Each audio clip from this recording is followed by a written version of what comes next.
Whether you were attracted to this dance because of the music or not, what makes this dance what it is the music it comes from. This is one of the very few dance styles that still relies on the music from the era the dance was invented. Many other partner dances have modernized and danced to newer music, and while there's lots of modern bands playing at dance events nowadays, they are still playing that old style of music.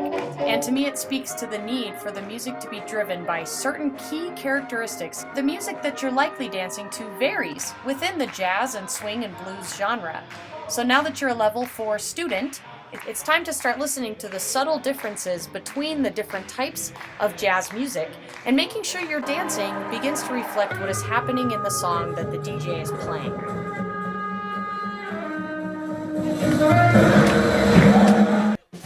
I'll begin first with an example of a song that provides us with the proper rhythm to constitute a triple step. A lot of our swing dances have that triple step in them, and that's because the jazz music of that era also had a triple in the music. The easiest way to pick it out is in the rhythm section, and typically you'll hear the drummer playing it, da-do-da, da-do-da, da-do-da. In this particular song, Duke Ellington wailing interval, you can hear it in the cymbals within that drum set. My dancers here do a great job of demonstrating what we would be looking for in this type of song. You can see lots of triple steps, a good, nice, easy pulse, bent knees, and really laid back in the beat.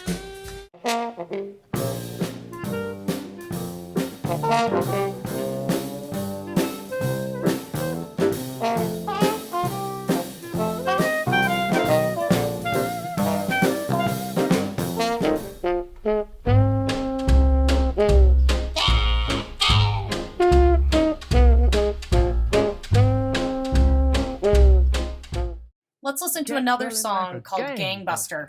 You'll notice in this song you hear more of a straight rhythm in the percussion section rather than a syncopation when we have a swing beat or triple within the last few songs. You can hear a hard-hitting rhythm section, a 1, 2, a 3, 4, 5, 6, and it really accents on the even beats of the song. And because we have an absence of syncopation within that rhythm section, for me, my body does not want a triple step to this song at all. I would choose almost entirely Charleston moves, which is also very fitting because our Charleston is also going to accent hard on the even beats but still maintain a straight rhythm on every beat. Another thing that really stands out to me in this song is the melody. Because the rhythm section gives just a steady up and down beat, the melody of the singers really stands out to me. So I would really listen to that melody if I were dancing to this song and try to pick out that melody.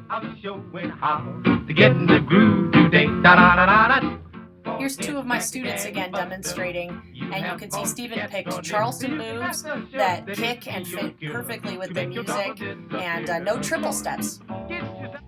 Seafood mama, choo-choo to Broadway, food Cincinnati. Don't get icky with the 1, 2, 3. Life is just so fine on the solid side of the line. The flat feet flugy with the floor. The flat feet flugy with the floor. The flat feet flugy with the floor. The floor joint, the floor joint, the floor joint, the floor joint. The flat feet flugy with the floor. Here's a song that I would consider in the Dixieland family, or traditional jazz. It definitely has that early sound from the jazz era. In this style of music, you'll notice that the percussion or the rhythm section could sometimes be a banjo or another instrument playing the rhythm section, but more importantly, you'll hear the brass section or your horns being more prominent than the percussion section. So they really drive the song and you get that traditional jazz sound to it. Another prominent feature of this style of music is that you'll hear groups of 2 beats. 1, 2, 1, 2, 1, 2. And other types of jazz, you hear that as well, but it's definitely more prominent in this traditional jazz style. Sometimes we hear 4s and sometimes we hear 2s. And that way that 20s Charleston style of Charleston works really, really well because it does go in the groups of 2 with the foot patterns. You can see my 2 students here chose some 20s Charleston footwork to do in closed position, which fits really well with the music in that 2-beat pattern.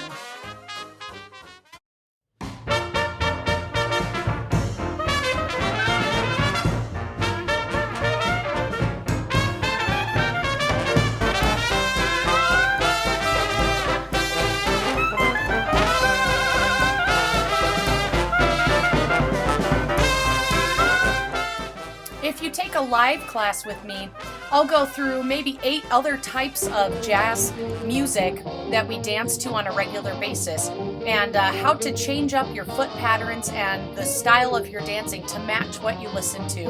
Also keep in mind, there's no right or wrong way to dance to any type of music. However, if you implement some of the things that have been discussed in this lesson, you'll find that it's easier to dance to that old style of jazz music and the various styles of jazz that we get out of our original traditional jazz music. I think you'll also find that your technique will improve easier and faster by following some of these suggestions, because you'll find you're dancing more to the music.